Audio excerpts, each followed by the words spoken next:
Et enfin, pour les angles associés, on va envisager les angles du cadran 4, autrement dit des angles compris entre 270 et 360 degrés, 320, et bien compris entre 270 et 320, c'est ce qui me permet de comprendre qu'on est dans le cadran 4. Maintenant, graphiquement, on voit bien que l'angle bleu qu'on considère est dans le cadran 4. Dans le cadran 4, pour retrouver l'angle associé, on va devoir faire 360 moins l'angle. 360 moins 320, ça fait 40. Le sinus, le cosinus, la tangente, la cotangente de 320 degrés auront un lien avec le sinus, le cosinus, la tangente, la cotangente de 40 degrés. Quand je dis un lien, ce sera soit égal, soit opposé. Est-ce que les sinus d'angles opposés sont égaux ou opposés? Les sinus, ce sont les ordonnées des représentants. Les représentants pour l'angle vert est au-dessus de l'axe des X, alors que pour l'angle bleu, il est en dessous. Conclusion, les sinus d'angles opposés sont opposés. En effet, le sinus de 320 sera égal à l'opposé du sinus de son associé, c'est-à-dire 40 du sinus de son opposé. On obtiendra moins 0,64 qui est obtenu avec la calculatrice, puisque là, ce n'est pas une valeur remarquable. Pour les cosinus, là, on doit lire les abscisses. L'abscisse du point vert ou l'abscisse du point bleu, ce sera la même. Donc, les cosinus d'angles opposés sont égaux.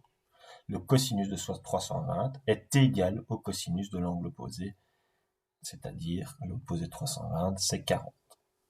On parle bien de trigonométrie. L'opposé de 320, c'est moins 320, mais quand on parle d'angle opposé, l'angle opposé de 320, c'est 40.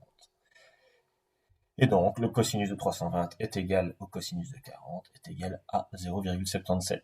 À noter que le plus n'est pas du tout obligatoire, mais c'est juste pour montrer que je me soucie de savoir si, quand on joue avec des angles opposés, on sera égal ou opposé.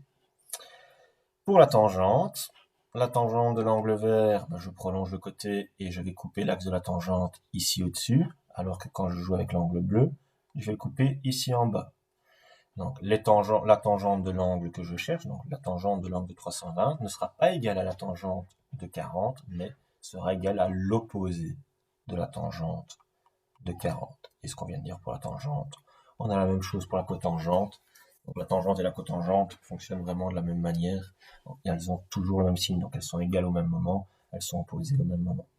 En effet, l'angle bleu dont je cherche la cotangente va couper l'axe de la cotangente ici à gauche, donc dans les négatifs, puisqu'on doit lire l'abscisse du point d'intersection, alors que l'angle vert, son associé, est à droite.